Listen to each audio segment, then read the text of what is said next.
বন্যা পরিস্থিতির খবর জানাতে এই মুহূর্তে ময়মনসিংহের ধোবাউড়ায় আছেন সহকর্মী ওবায়দুল হক এবং শেরপুরের নালিতাবাড়ি এলাকায় আছেন সহকর্মী শহীদুল ইসলাম হীরা। সরাসরি যাচ্ছি তাদের কাছে। প্রথমে যাচ্ছি ওবায়দুলের কাছে। ময়মনসিংহের সীমান্তবর্তী দুই উপজেলা হালুয়াঘাট এবং ধোবাউড়ায় ঘন্টার বৃষ্টিতে কিন্তু আবারও পানি বৃদ্ধি পেয়েছে। অপরদিকে এই নেতাই নদীর বাঁধ ভেঙে যে পানির স্রোত আসলে যে ঢুকছে গ্রামে গ্রাম এবং পানি বৃদ্ধি পেয়েছে। অপরদিকে এই যেগুলো রয়েছে সেগুলো কিন্তু আমরা যে দিকে গিয়েছি, যে এলাকায় গিয়েছি, সবখানে কিন্তু মানুষ নির্ধারণ কষ্টে দিনাতিপাত করছেন। এবং বিশেষ করে এই আমি এখন আছি ময়মনসিংহের ধোবাউড়া উপজেলায়। এখানে আমি সকাল থেকে বিভিন্ন এলাকায় ঘুরেছি, দেখেছি যে নৌকা না থাকায় কিন্তু মানুষজন যে বসত ভিটায় যে আটকে পড়েছেন তারা কিন্তু সেখানেই কোনো রকমে আসলে দিন কাটাচ্ছেন। সবচেয়ে বেশি সমস্যা যে বিষয়টি তৈরি হচ্ছে যে খাদ্য এবং পানি সংকট। আসলে এই দুটি উপজেলায় কিন্তু খাদ্য এবং পানি সংকটের কারণে বেশি কষ্ট ভোগ করছে শিশু এবং নারী সহ সাধারণ মানুষ।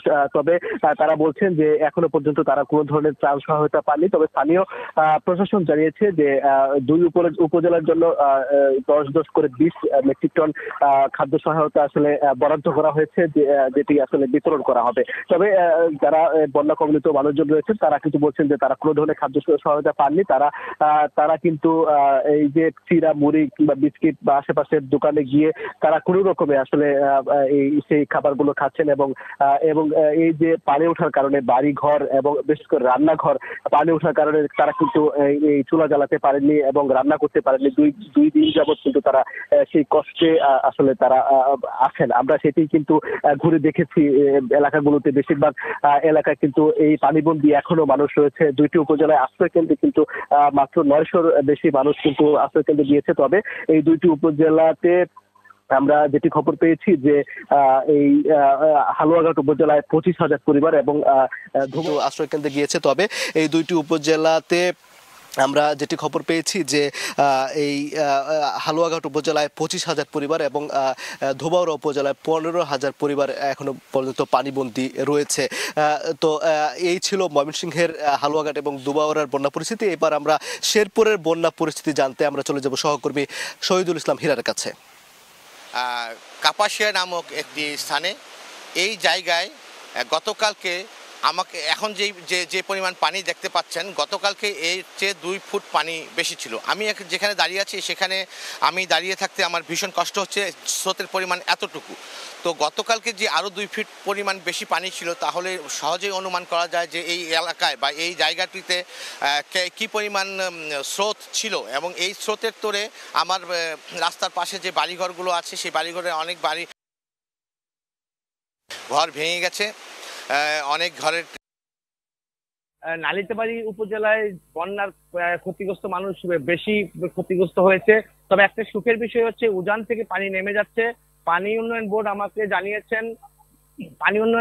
জানিয়েছেন চেল্লাখালী নদীর পানির কিছুটা কমে বিপদসীমার 269 সেন্টিমিটার নিচে প্রবাহিত হচ্ছে এবং নালিতাবাড়ির ভোগাই নদীর পানি কিছুটা কমে 48 সেন্টিমিটার উপর দিয়ে প্রবাহিত হচ্ছে বিপদসীমার। এই নালিতাবাড়ি যেহেতু বেশি ক্ষতিগ্রস্ত হয়েছে, তাই নালিতাবাড়ি উপজেলায় 130টি আশ্রয় কেন্দ্র খোলা হয়েছে।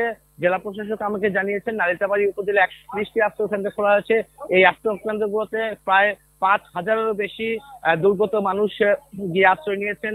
এই দুর্গত মানুষদেরকে শুকনো খাবারের পাশাপাশি খিচুড়ি রান্না করে খাওয়ানো হচ্ছে বলে আমাকে জেলা প্রশাসক জানিয়েছেন।